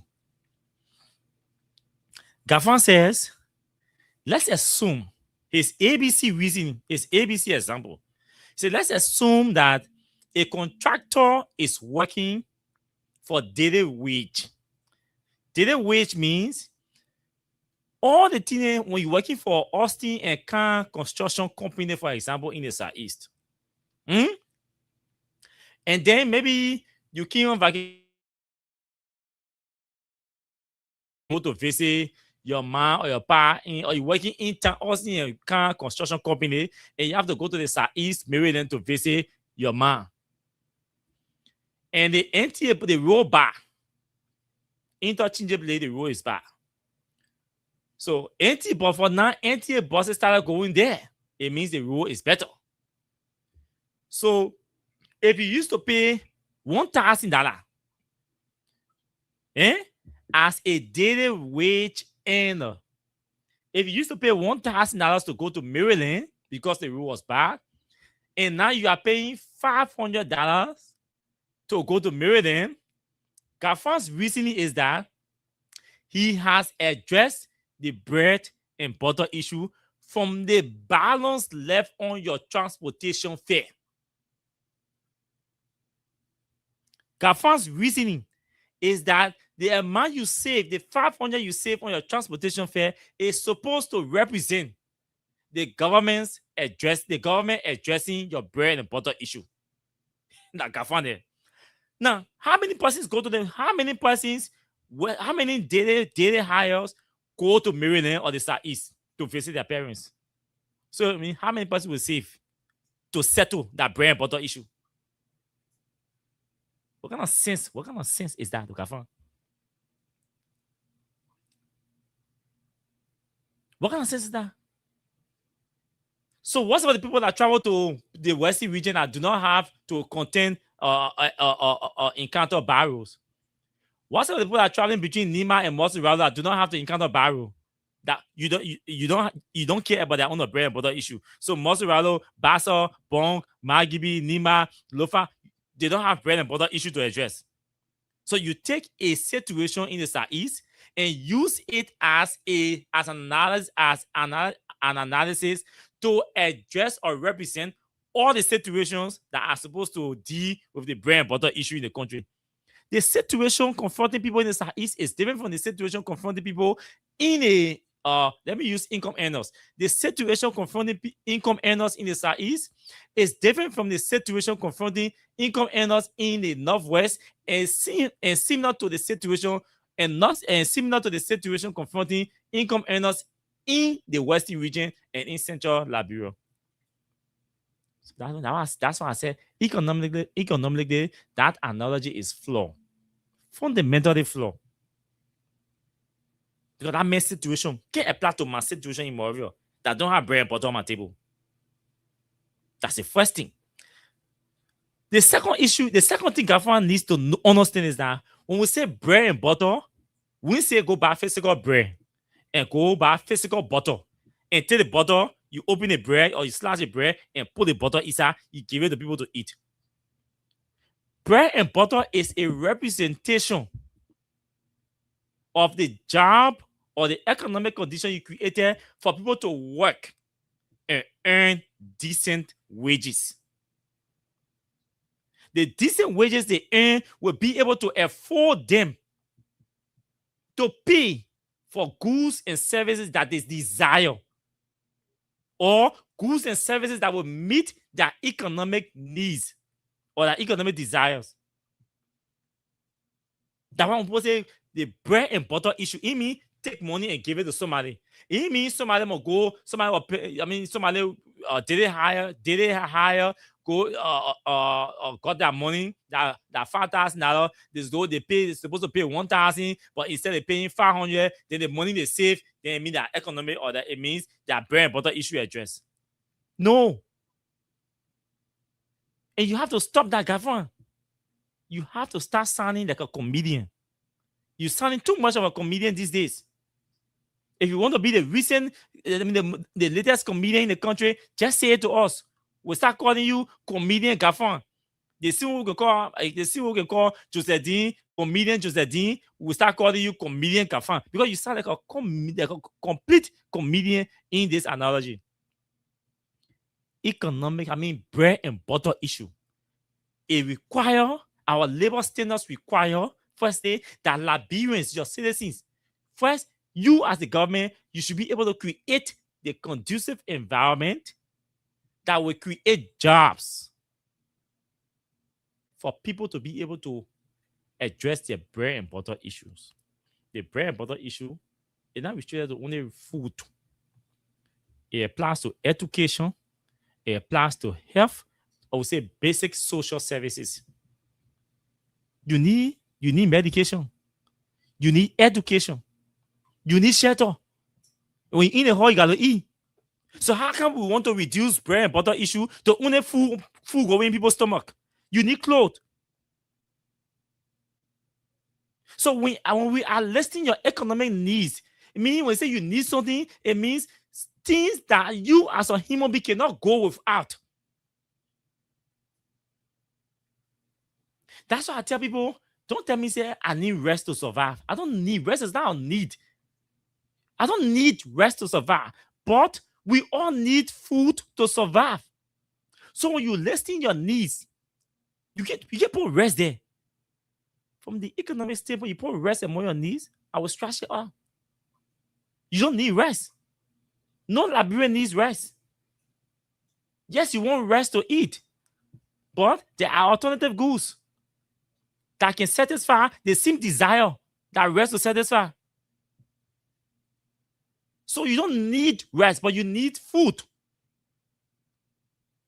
So bread and butter is just a representation of you, government, creating the conducive environment that Liberians or our citizens will be able to get a decent job, get a decent wage. I mean, work and be paid and get decent wage to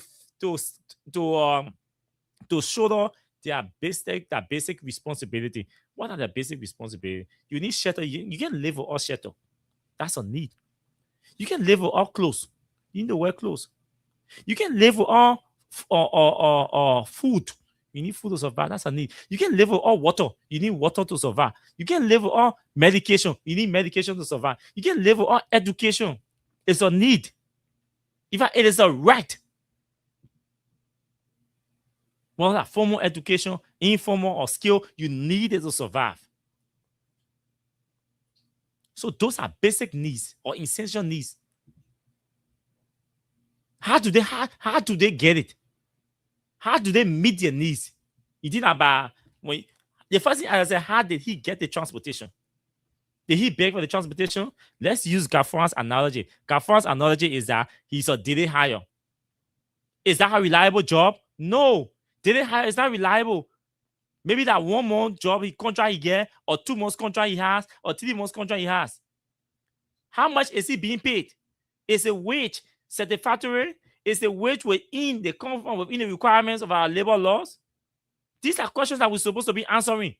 And Gafan talking about somebody supposed to pay $1,000 and they pay $500 and they balance money, they can buy plenty of bread, plenty of butter. You have those fools in the hall laughing like Gafan making sense. He was not making sense. He was not making any sense. He was being foolish. He was being foolish. He didn't make sense. He said you can buy plenty of bread and buy plenty of butter. Then they're sitting there laughing. But when you ask a decent question, just I don't know whether he was given a chance to do a follow-up, but that answer, the analogy disgrace Gafan and disgrace the government, it did not answer O'Neill's question. Essentially, they didn't essentially answer his question about addressing the bread and butter issue. And a minister of finance who is an economist, a development economist too, it's not supposed to be sounding like that. Like he does not understand what it means when they say addressing bread and butter issue. And you're talking about buying physical bread and butter. It can buy you plenty of bread and plenty of butter, and and we need to open the Ministry of Bread and Butter. No. Create the environment. I just made reference to opening mini-five wood processor processing plants across the country and see how many jobs you create. Create the jobs, pay them according to the requirements in the labor law. That daily wage. If you pay them, pay Liberians according to the minimum wage and see whether Liberians will start complaining about need get money to buy rest or need get money. Create the jobs and pay them according to the minimum wage. Then you address the bread and butter issue. Essentially, when we say the government has to address the bread and butter issue, we are referring to the government creating jobs, decent jobs for decent pay, that it create independence. Reliable jobs. Reliable jobs. That somebody can walk to a restaurant and can be able to work and get paid according to the according to the minimum wage bill. Yes, that person will be having a decent job. If you pay them to the minimum wage. That somebody can walk to a nightclub and get a job, that person is paid according to the decent wage, the minimum wage, that person has a decent job. That somebody can walk to a pool or the waterfall or a riverside, anywhere, and gets paid according to the minimum wage, that person has a job. That's why we set a minimum wage, because we want salary to be on par, in line with international standards. That anywhere you work, depending on your status or your qualification, you can get paid within that category. That's why we set a minimum wage. We are still paying people in this country below the minimum wage. That is an economic issue, or that is a bread and butter issue that government need to address. How do we start paying people in line with our own minimum wage? How do we ensure that labor can go around enforce the minimum wage bill? That no Liberian in this country working will be paid below the minimum wage. That is part of addressing the bread and butter issue. Liberians have the desire to work. They have the energy to work. They have the determination to work. The government must create the environment for them to work, and you pay them according to the minimum wage.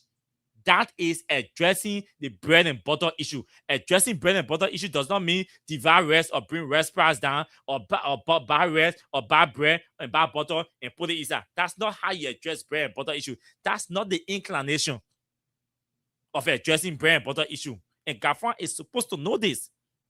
We are talking system here. We are talking policy here that are supposed to change the lives and the living conditions of the people. We are not talking physical presentation or distribution of food to Liberians. We are talking systems, creating a system, sustaining a system, implementing a system, following the laws that are on the books. That's how we address. And there's no job. Build on the roads around, reduce transportation fares, and there's no job. How do you address bread and butter issue, Gavin? Let's pave all the roads across the country and don't invest into agriculture and see what will the people produce. Build on the roads around the country. Connect all county capitals and don't invest in agriculture. Just sit down. Don't invest in agriculture. Pave all the roads, connect all the county capitals to pave roads, and don't invest in agriculture. And let's see whether let's see whether you will produce, you will grow what you eat in your country. You will not grow what you eat in your country. Pave all the road and continue. Don't bring no factory here, and let the Chinese and the Germans and the Europeans keep logging exporting our log from this country.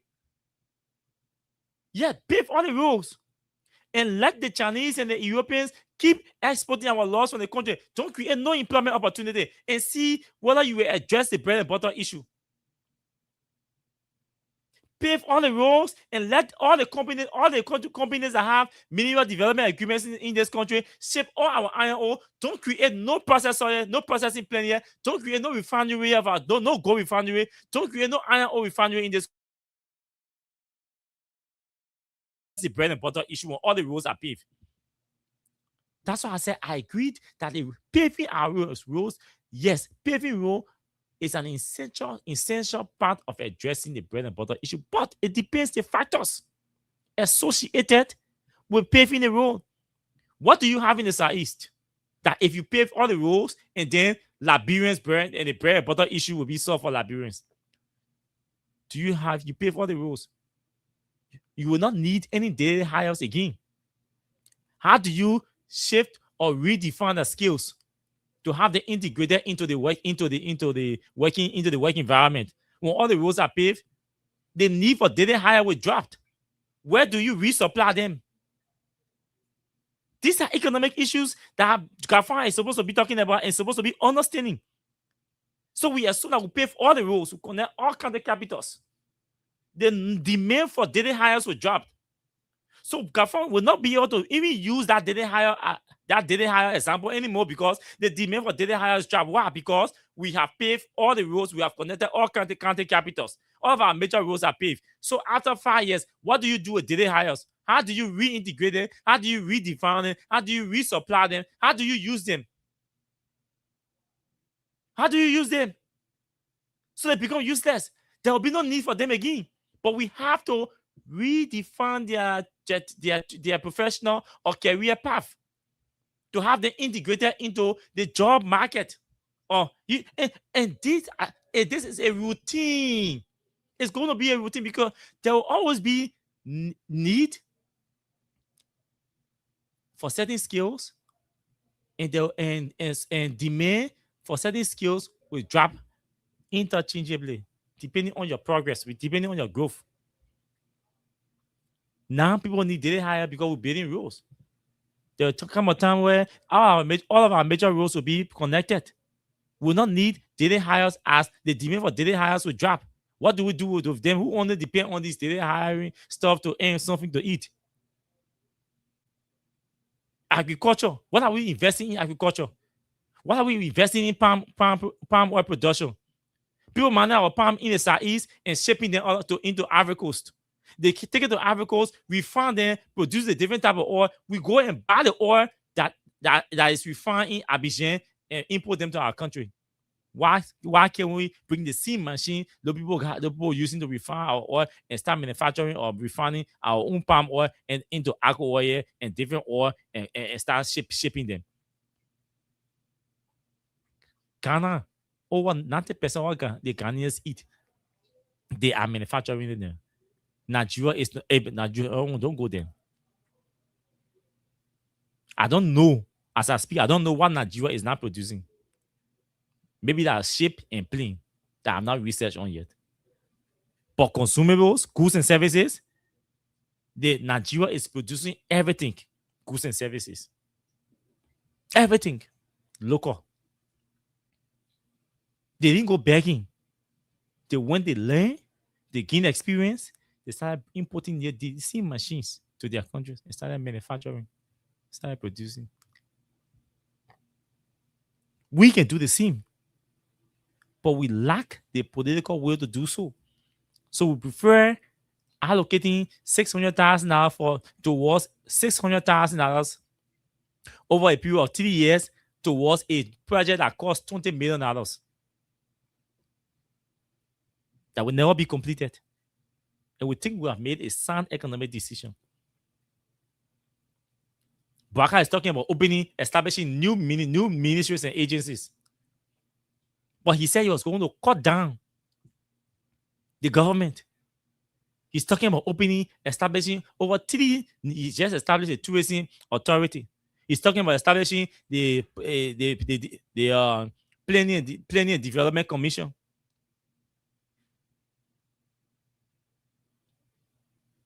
How do we cut down cost? We are thinking about increasing recurrent expenses. We're not cutting down anything. So you tell your government, if he is not correct, the Boma Kamara then he resign. I don't want Liberians to get vexed. Listen to government, keep the recording in your phone, and government say you want him to organize or establish the Ministry of Bread and Butter. You wait 2029, we're asking these questions. When he goes to your community in 2029 to campaign, you should ask him, Mr. Gafan, you said you were going to establish the Ministry of Bread and Butter. Have you established it? They will justify. They will account for their stewardship in 2029. And the economists like Gafan, who all of us admired, are respectful, will come to the public and interpret addressing bread and butter issue to me. To me, buying bread and buying butter. To include a daily hire paying $1,000 to go southeast, and because the road is better now, NTA going, so his 1,000 transportation has dropped to 500, so he has 500 to cater to other needs. Let's even agree the 500 that is left can cater to other needs. That's not how you address bread and butter issue. So me, Gafan is satisfied, he's complacent. He's not even thinking about creating an environment that will increase that man that daily hire wages. He's not concerned about how much even the daily hire makes. He said once the men are paying $1,000 and they make now pay $500 for transportation, he doesn't care about how much the man makes at the end of the month. That's what Gafan is saying. He's not concerned about the constraint that the daily hires are going through, or that Liberians of skilled and unskilled laborers are going through. He doesn't care. His issue is when we pay you $500 every month, when we pay you $100 every month, we pay you $100 every month. We face the rule to reduce transportation and keep paying you $100. That's the economic reasoning. We'll keep you at that level as a daily hire. We'll keep you at that level as a store ball. We will keep you at that level as a keke rider.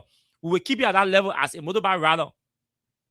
Then we will face the rule to make the rule good. So if you keke rider was paying $100, and this is the stupidity about government.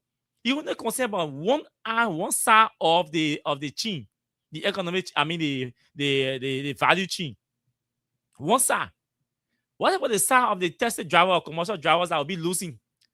Because if you face the rule, one side will benefit, one side will lose. The people that will benefit, if you're paying $1,000 to go to the southeast before, because the rule bar. Now the rule is fixed, people will be paying $500 to go. It means transportation drop. At whose expense? At the expense of the commercial drivers.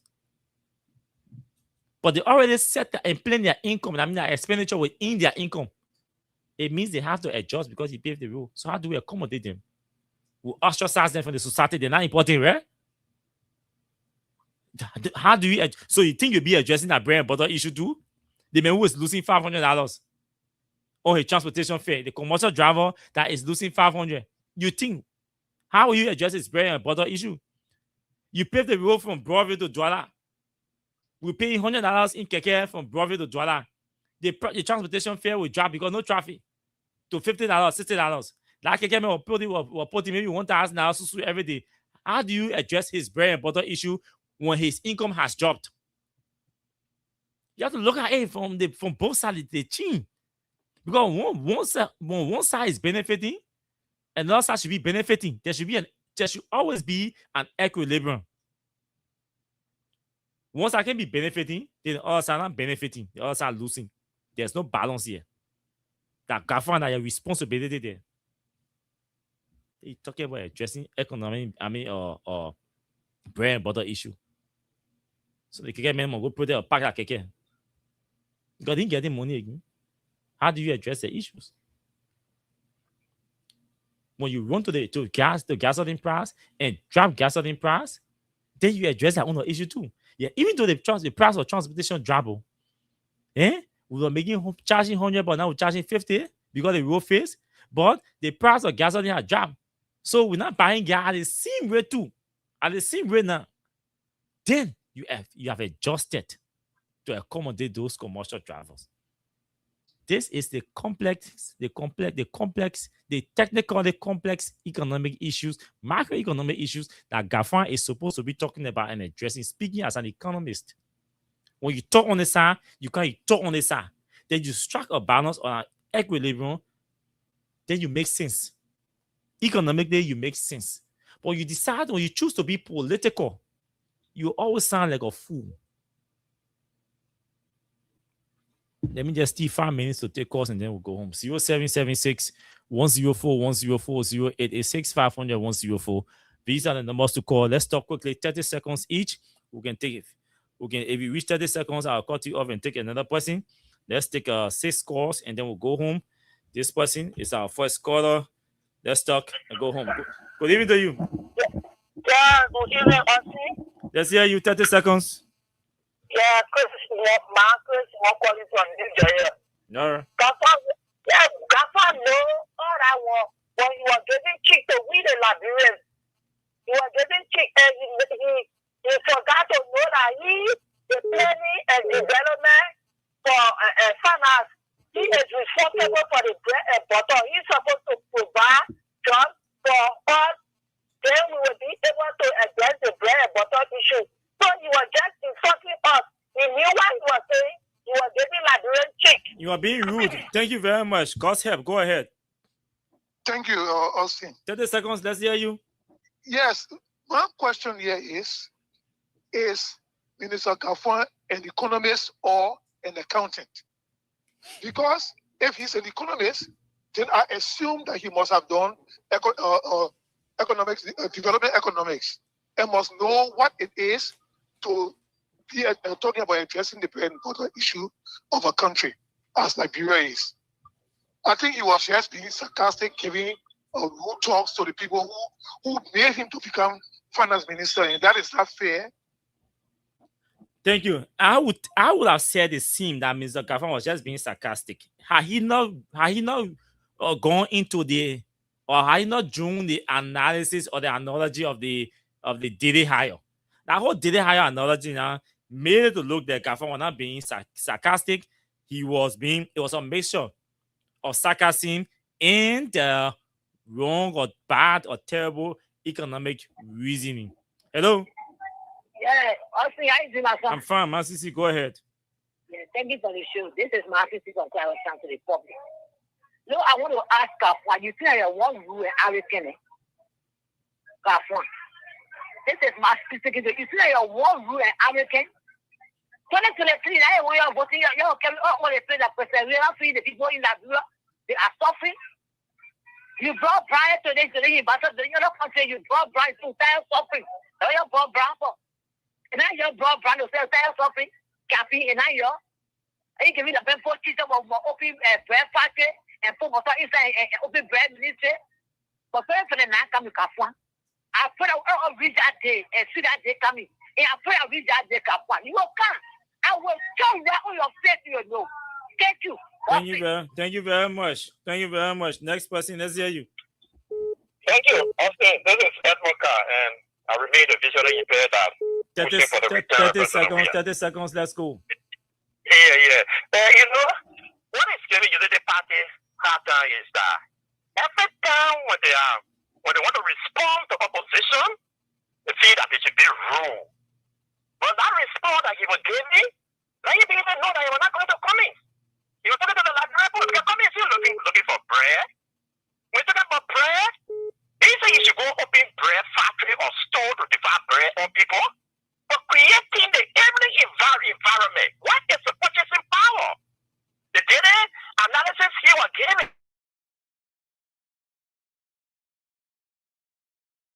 86 million people in this country. How many of them traveling in the southeast because they will have balance or change for transportation to survive money?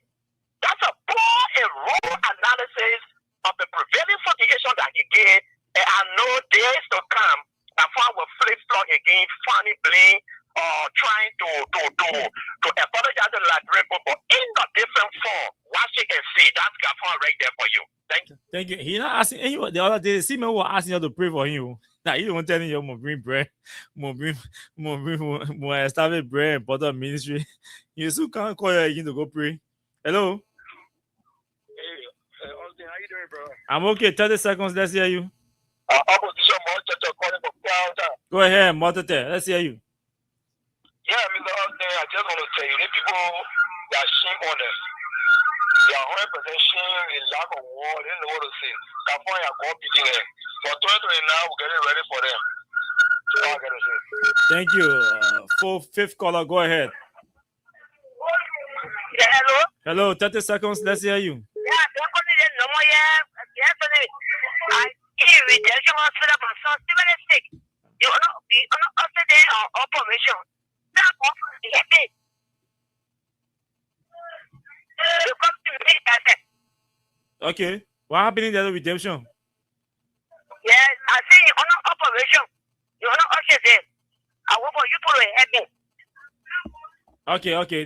The deputy manager is here. He will talk to you after everything. Hello. Last caller, go ahead. Okay. Hello.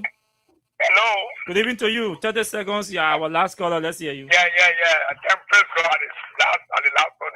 How are you, Austin Kaba?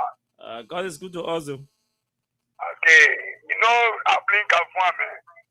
I blame we Liberian that voted for they probably the call Pwaga. Because when I come for Pwaga, when I come to in power, then when I come to people all over the market all over, and cause they want their press too, you want get press well, photo well, that will be going in Lambi, taking press eating. So I don't blame Kafwan. I mean, you better talk as well. So that close to Kafwan, let it continue going to the non-coming. We shop in there. Thank you. Okay, Amanda Double, Sokia Zulu, Charles, Yanilo, Charles Dolo, something. Clady Allison, welcome.